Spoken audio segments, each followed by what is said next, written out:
Hello everyone, welcome to Neutron. So today we'll be doing 5 statement parajumble part 1. So this is the weekly schedule of the classes from Monday to Saturday. So you can take a screenshot of it, and I would also like to inform you that we have also introduced phrasal verb, irrelevant statement and connectors in our schedule. Okay, so without wasting any further time, let's begin with the today's session. Okay, so this is the set 1. So first we'll read it out and we'll try to understand what it says, and then we'll try to assess the sequence of the parajumble. Okay, so what does it say? It says, but minority lenders can now either sell their assets at a discount to any willing buyer or get loans from other lenders at a premium if they suspect that they are unfairly treated. ठीक है, अगर किसी minority lender के बारे में यहाँ पे बात कर रहा है, ठीक है, और क्या कह रहा है कि माइनॉरिटी लेंडर सब क्या कर सकते हैं, या तो they can either sell their assets at a discount, या तो डिस्काउंट पे बेच दे, ठीक है, किसी विलिंग बायर को, या फिर they get loans from other lenders at a premium if they suspect that they are unfairly treated. अगर उनको ऐसा फील होता है कि वो अनफेयरली ट्रीट किए जा रहे हैं बिकॉज दे आर माइनॉरिटी, ठीक है, तो what they can do, they can get loans from other lenders at a premium. Okay, next statement में क्या बोल रहा है, a group of public sector, private sector and foreign banks. ठीक है, यहाँ पे बैंक्स के बारे में बात हो रहा है. Public sector, private sector and foreign banks have signed an inter creditor agreement. अच्छा, इन्होंने एक इंटर क्रेडिटर एग्रीमेंट साइन किया on Monday to hasten the speedy resolution. ठीक है, जो रेजोल्यूशन है उसको स्पीड अप करने के लिए, किस लिए, of non performing loans on their balance sheet. ठीक है, तो यहाँ पे बात क्या हो रहा है, यहाँ पे बात ये हो रहा है कि जो पब्लिक सेक्टर, प्राइवेट सेक्टर और जो फॉरेन बैंक्स हैं, उन्होंने एक इंटर क्रेडिटर एग्रीमेंट साइन किया. क्यों किया? Because of the non performing loans. ठीक है, जो नॉन परफॉर्मिंग लोन्स वो होते हैं जो लोगों ने लोन्स ले लिए हैं बट वो पे आउट नहीं कर पा रहे हैं बैंक्स को. ठीक है, तो उसका स्पीडी रेजोल्यूशन के लिए उन्होंने क्या साइन किया, एक इंटर क्रेडिटर एग्रीमेंट साइन किया था. ठीक है, ओके, नेक्स्ट में क्या बोल रहा है, most of the Indian banks are trying to sell their troubled assets can heave a sigh of relief because they have one less hurdle to cross. Okay, तो क्या बोल रहा है कि जो Indian banks, most of the Indian banks जो है उन्होंने क्या किया, they are trying to sell, वो सेल करना चाह रहे हैं क्या, जो ट्रबल्ड एसेट्स हैं. ट्रबल्ड एसेट्स मतलब जो नॉन परफॉर्मिंग एसेट्स होंगे. ठीक है, can heave a sigh of relief because they have one less hurdle to cross. ठीक है, तो यहाँ पे can heave a sigh of relief मतलब वो एक चैन की सांस ले सकते हैं. क्यों? बिकॉज उनको एक हर्डल जो है उनको और कम क्रॉस करना पड़ेगा. ठीक है, मतलब उनका जो प्रॉब्लम का जो पाइल था, ठीक है, उसमें से एक प्रॉब्लम हट गया. ठीक है, ओके, नेक्स्ट क्या बोल रहा है, any objection to the resolution. ठीक है, resolution process raised by the dissenting lenders will be counter मांडेड by a majority representing 2/3 of the loans with a consortium of lenders according to the agreement.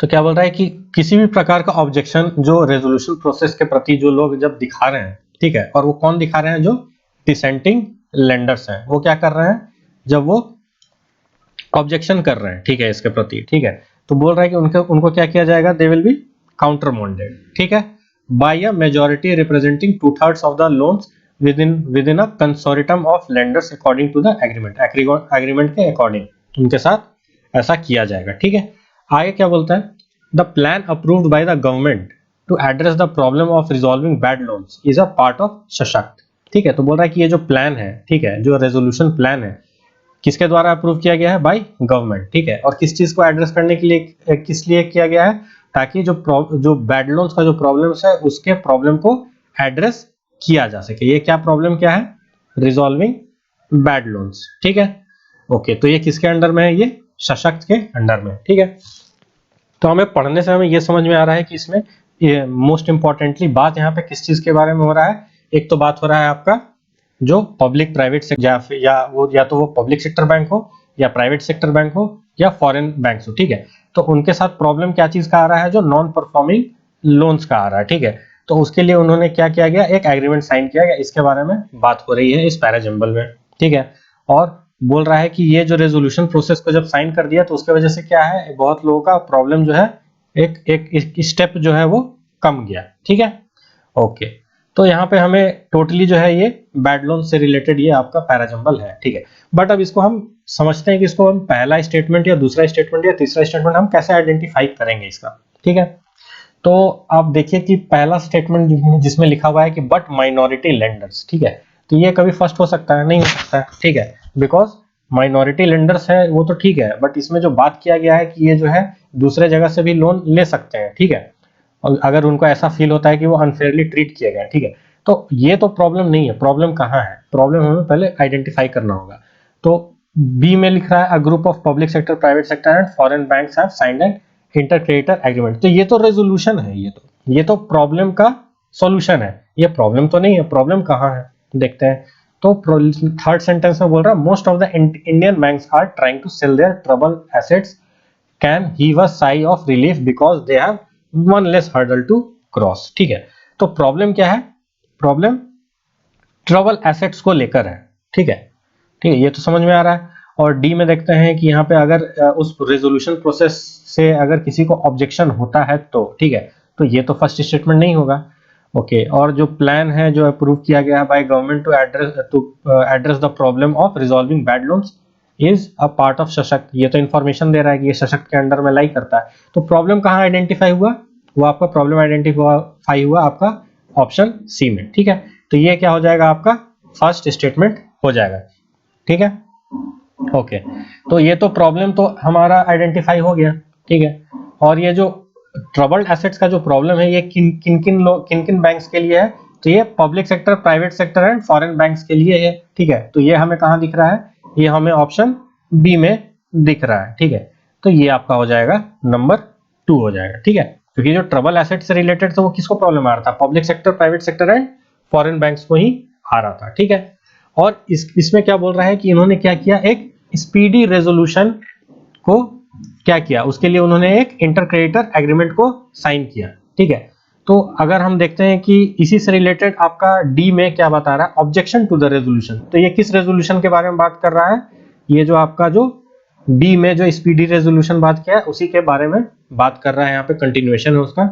तो बोल रहा है कि अगर कोई object करता है इस रेजोल्यूशन प्रोसेस को, ठीक है, कौन कौन इसको ऑब्जेक्ट करेगा? जो डिसेंटिंग लेंडर्स हैं, ठीक है। ओके, तो उनके साथ कैसा किया जाएगा? अकॉर्डिंग टू द एग्रीमेंट उनके साथ ऐसा ऐसा किया जाएगा, ठीक है। तो ये आपका हो जाएगा आपका ऑप्शन 3, ठीक है। ओके, अब हमारे पास बचता है ऑप्शन ए और ई बचता है, ठीक है। तो ऑप्शन ए में बताया है कि माइनॉरिटी लेंडर्स क्या कर सकते हैं, ठीक है, अगर उनको अनफेयरली ट्रीट किया जाता है, और बता रहा है कि ये जो प्लान है ये सशक्त के अंडर में फॉल करता है, ठीक है।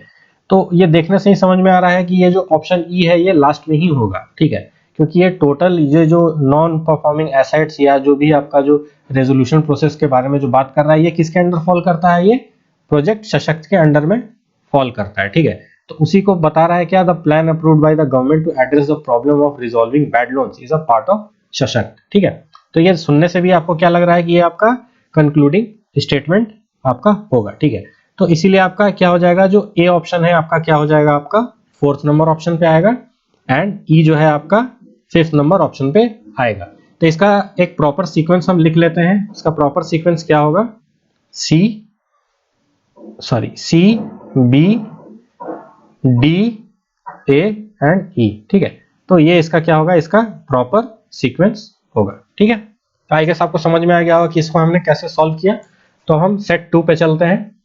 ओके, तो सेट 2 में क्या बात किया है हम इसको देखते हैं, पढ़ते हैं और समझते हैं। तो बोल रहा है many football fans trembled when they read the explosive statement from him contending that he would no longer wear the German shirt with pride or excitement because of racism and disrespect he faced, ठीक है।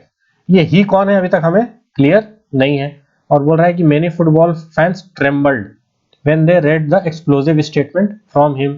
ये अभी him कौन है या ही कौन है हमें अभी तक पता नहीं है, मगर हमें समझ में आ रहा है कि ये फुटबॉल से रिलेटेड ही कुछ ना कुछ बात कर रहा है। और उसने ये जो एक्सप्लोसिव स्टेटमेंट उसने क्या दिया था कि he would no longer wear German shirt, मतलब कि वो जर्मन के तरफ से वो नहीं खेलेगा, ठीक है। और क्यों नहीं खेलेगा? Because of the racist remarks या racism and disrespect he faced, ठीक है। आई गेस आपको समझ में आएगा कि ये फर्स्ट स्टेटमेंट में किस चीज से रिलेटेड बात कर रहा है, ठीक है। ओके, बी में चलते हैं, क्या बोल रहा है। Ozil who has the distinction of having 23 goals 40 assists from 92 appearances is one of the most fitted midfielders of his generation for almost 10 years, ठीक है।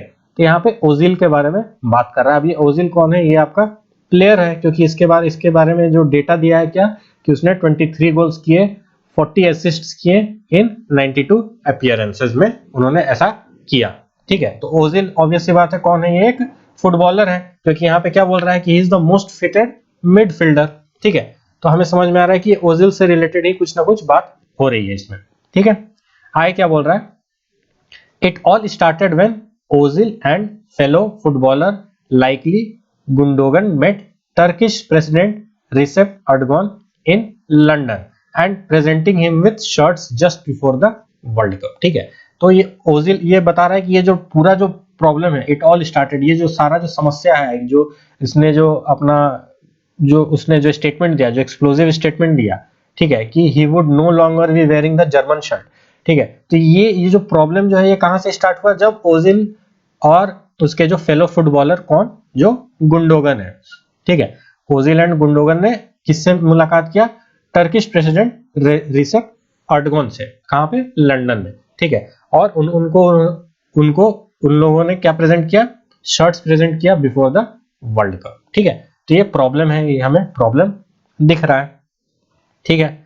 ओके, आगे क्या बता रहा है, Germany surprise exit from the in the first round itself from the 2018 world cup in Russia gave a good excuse for a sizable number of people in Germany to target Ozil because many Germans hated Turkey's leader who was considered a ruthless autocrat, and Ozil's encounter with the president meant he had soft corner for the country, ठीक है। तो ये यहाँ पे बहुत सारी बात कर रहा है कि जर्मनी जो है उसका सरप्राइज एग्जिट हो गया from the first round itself, मतलब कि पहले राउंड में ही वो बाहर चला गया, ठीक है। और ये कब की बात हो रही है, 2018 वर्ल्ड कप के टाइम की बात हो रही है, जो रशिया में खेला गया था, ठीक है। तो एक तो उसके वो तो एग्जिट हो गया, उसके वजह से क्या, जर्मनी के उसके वजह से क्या, लोगों के मन में क्या था, हेट्रेड था, किसके प्रति, जो जर्मनी का जो आपका जो जो टर्की का जो आपका जो लीडर था, ठीक है। और टर्की का लीडर कौन था, आपका रिसेप अर्डगॉन, ठीक है। तो इस वजह से उन लोगों को क्या था, ये देखने के पे उनको पता चला कि ये जो प्रेसिडेंट जो है अर्डगॉन जो है, उनके प्रति इसका एक सॉफ्ट कॉर्नर है, किसका, ओजिल का, ठीक है। और इसके वजह से उसको क्या, एक फ्लैग झेलना पड़ रहा था, ठीक है, जर्मन से, ठीक है। तो ये भी एक प्रॉब्लम दिख रहा है, ठीक है। ओके, अब आगे क्या बता रहा है, many were shocked when they came to know that Mesut Ozil had withdrawn from the German football team on Sunday, ठीक है। हाँ, तो ये आपका क्या है, यही आपका सबसे बड़ा प्रॉब्लम है, क्योंकि ये जो टोटल जो आपका जो पैराजम्बल है, ये किसके अराउंड रिवॉल्व कर रहा है, ओजिल के अराउंड रिवॉल्व कर रहा है। मगर यहाँ पे प्रॉब्लम तो 3 सेंटेंसेस में हमें देखने को मिल रहा है, मगर सबसे इंपॉर्टेंट जो प्रॉब्लम है वो क्या है, कि ओजिल ने क्या किया था, जर्मनी फुटबॉल टीम से उसने क्या किया था, विड्रॉ कर लिया था, और वही सारा प्रॉब्लम है जिसकी वजह से इतना सारा कुछ बात किया जा रहा है, ठीक है। तो हमें पता चल गया कि ये क्या आपका पहला स्टेटमेंट होगा, क्योंकि यहाँ पे मेसूट ओजिल ने क्या किया, उसने विड्रॉ कर लिया from the German football team, ठीक है। ये तो प्रॉब्लम है, ठीक है। अब ये जो प्रॉब्लम है ये किस वजह से हुआ होगा, ठीक है, ये भी हमें देखना है, क्योंकि यहाँ पे सी और डी में भी बहुत कुछ बात कर रहा है, ठीक है। तो हमें तो समझ में आ गया कि ये मेसूट ओजिल जो है उसने फुटबॉल टीम लीव कर दिया जर्मनी का, ये आपका प्रॉब्लम है, और जिसकी वजह से बहुत लोग क्या थे, शॉक्ड थे, ठीक है। ओके, अब ओजिल के बारे में हमें पहले बताना पड़ेगा ना कि ये मेसूट ओजिल कौन है, क्यों हम उसके बारे में इतना बात कर रहे हैं, आखिर ये इसका ये किस टाइप का पर्सनैलिटी है, ठीक है, ये क्या करता है, ये किस टाइप का पर्सनैलिटी है, और इसको क्यों इतना ज्यादा हम लोग तवज्जो दे रहे हैं, ठीक है। तो हम ऑप्शन बी में जब देखते हैं तो हमें क्या दिखता है कि ओजिल के बारे में उसके जो उसका जो डेटा है, जो उसके रिकॉर्ड्स हैं, ठीक है, तो वो क्या क्या है, कि उसने 23 गोल्स मारे थे, 40 असिस्ट्स किए थे इन 92 अपीयरेंसेस, ठीक है। और उसके बारे में क्या बताया जा रहा है कि he is the most fitted midfielders, ठीक है, इसीलिए ओजिल इतना इंपॉर्टेंट है। ठीक है, ओजिल के बारे में हमें इंट्रोडक्शन मिल गया। ठीक है, तो ये क्या हो जाएगा आपका नंबर 2 हो जाएगा। ठीक है, ओके। अब आखिर इसने तो रेजिग्नेशन तो दे दिया या इसने विड्रॉ कर लिया। ठीक है, तो उसके वजह से क्या हुआ होगा, तो उसके वजह से क्या हुआ कि फुटबॉल फैंस में क्या हो गया होगा, एक वो कांप गए होंगे उस न्यूज को सुन के, क्योंकि उन्होंने कभी ऐसा एक्सपेक्ट नहीं किया होगा। ठीक है, तो वो कहां दिख रहा है, वो हमें ऑप्शन ए में दिख रहा है। जो ए में क्या बात कर रहा है कि many football fans trembled when they read the explosive statement from him. अब ये हिम कौन है हमें पता चल गया है, ये कौन है, ये ओजिल है। ठीक है, तो contending him that he would no longer wear the German shirt with pride और excitement because of racism and disrespect he faced. ठीक है, तो मेन प्रॉब्लम क्या है कि उसको जो रेसिस्ट रिमार्क्स जो उसको फेस करना पड़ रहा है, ठीक है, या जो डिसरेस्पेक्ट उसको फेस करना पड़ रहा है, उसके वजह से उसने क्या किया, उसने जर्मनी टीम से रिजाइन करना बेहतर समझा। ठीक है, तो हमें ये समझ में आ रहा है, तो इसलिए आपका क्या हो जाएगा, आपका थर्ड स्टेटमेंट हो जाएगा। ठीक है, ओके। अब तो ये तो समझ में आ गया, पहला स्टेटमेंट हमें पता चल रहा है कि ओजिल ने विड्रॉ कर लिया जर्मनी फुटबॉल टीम से। ठीक है, और ओजिल कौन था वो हमें स्टेटमेंट बी से पता चल रहा है कि उसने 23 गोल्स 40 असिस्ट एंड 92 अपीयरेंस में उन्होंने ऐसा अपना परफॉर्मेंस दिया। और उन्होंने जो अपना जो विड्रॉ कर लिया उसके वजह से क्या हो गया, फैंस जो है वो बहुत ज्यादा टेंशन में आ गए, वो दे ट्रेम्बल्ड। ठीक है, ओके। और हमें पता चल गया कि उसने क्यों किया, because of the racism and disrespect he had faced. ठीक है, ये तो प्रॉब्लम इसमें बात हो रहा है, मगर ये शुरुआत कहां से हुआ। ठीक है, तो यहाँ पे बात क्या है, इट ऑल स्टार्टेड। ठीक है, ये जो उसको जो रेसिस्ट रिमार्क्स और जो डिसरेस्पेक्ट उसको जो फेस करना पड़ रहा है, वो कहां से स्टार्ट हुआ, it all started when Ozil and the fellow footballer Gundogan met Turkish president Recep Erdogan in London and presenting him with shirts just before the world cup. ठीक है, तो अब हमें समझ में आ रहा है कि उसने डिसरेस्पेक्ट या रेसिज्म उसे क्यों फेस करना पड़ा, ये हमें समझ में आ रहा है। ठीक है, तो ये आपका हो जाएगा फोर्थ स्टेटमेंट एंड ये आपका हो जाएगा fifth statement, because this is the only statement that is left. ठीक है, बट इसको एक बार हम फिर से अच्छे से समझते हैं। ठीक है, क्योंकि पहला स्टेटमेंट तो हमें पता है कि मेसूट ओजिल एक पर्सन है और उसने फुटबॉल टीम से रिजाइन कर दिया, उसके वजह से बहुत सारे फैंस जो थे वो शॉक्ड थे, ये तो हमें समझ में आ गया। ठीक है, अब हमें ओजिल के हम पर्सनैलिटी के बारे में बताएंगे कि आखिर वो इतना फेमस क्यों है या उसके बारे में इतना बात क्यों किया जा रहा है इस पैसेज में, क्योंकि उसने 23 गोल्स एंड 40 असिस्ट्स किए थे। ठीक है, और इसमें जो एक आपका जो बात किया जा रहा है कि जो बहुत सारे फैंस जो हैं वो ट्रेम्बल हो गए, दे ट्रेम्बल्ड विथ फेयर। ठीक है, because of the explosive statement of Ozil that he withdrew from the Germany team. ठीक है, and because of resist and disrespect he faced. ठीक है, ये तो समझ में आ गया कि उसने क्यों किया, क्योंकि उसका racism and disrespect he faced. ठीक है, और बता रहा है कि ये जो रेसिज्म और ये जो डिसरेस्पेक्ट क्यों फेस किया, वो कहां से शुरू हुआ, जब ओजिल और उसका जो फेलो फुटबॉलर गुंडोगन था, उसने किससे जाके मीट किया, टर्किश प्रेसिडेंट रेसेप अर्डोगन से लंदन में मुलाकात किया। ठीक है, और ये सब चीज जो है एक साथ जो है जो डिसरेस्पेक्ट और जो रेसिज्म उसने जो फेस किया, उसका जो रीजन जो है, और एक और जो चीज आपको जो साथ ही साथ हिट कर रहा था क्या, कि जर्मनी में क्या 2018 वर्ल्ड कप में उसने जो क्या था, वर्ल्ड कप के फर्स्ट राउंड से ही वो बाहर हो गया था पहला। ठीक है, और जो उसने जो टर्किश प्रेसिडेंट जो रिसेप अर्डोगन से जो मुलाकात किया, तो ये सब चीज मिलके ही उसके खिलाफ एक निगेटिव एक माइंडसेट जो फैंस थे या जो जर्मनी टीम थे उसके मन में ऐसा एक विचार जो उनके मन में पनप गया। ठीक है, और यही सब कारण था कि ओजिल ने क्या किया, उसने विड्रॉ कर लिया जर्मन फुटबॉल टीम से। ठीक है, आई गेस आपको समझ में आ गया कि ये कैसे सीक्वेंस हुआ है। ठीक है, तो अब इसको हम प्रॉपर सीक्वेंस में लिख लेते हैं। तो इसका प्रॉपर सीक्वेंस क्या होगा, ई होगा, बी होगा, ए होगा, सी होगा एंड डी होगा। ठीक है, आई गेस आपको समझ में आया होगा कि ये हमने कैसे सीक्वेंस में इसे सेट किया है। ठीक है, so by this we come to the end of the today's session. Thank you so much for your time and patience, and please do like, share and subscribe to my channel, and do not forget to press the bell icon so that you can get regular updates about my upcoming videos. Thank you so much.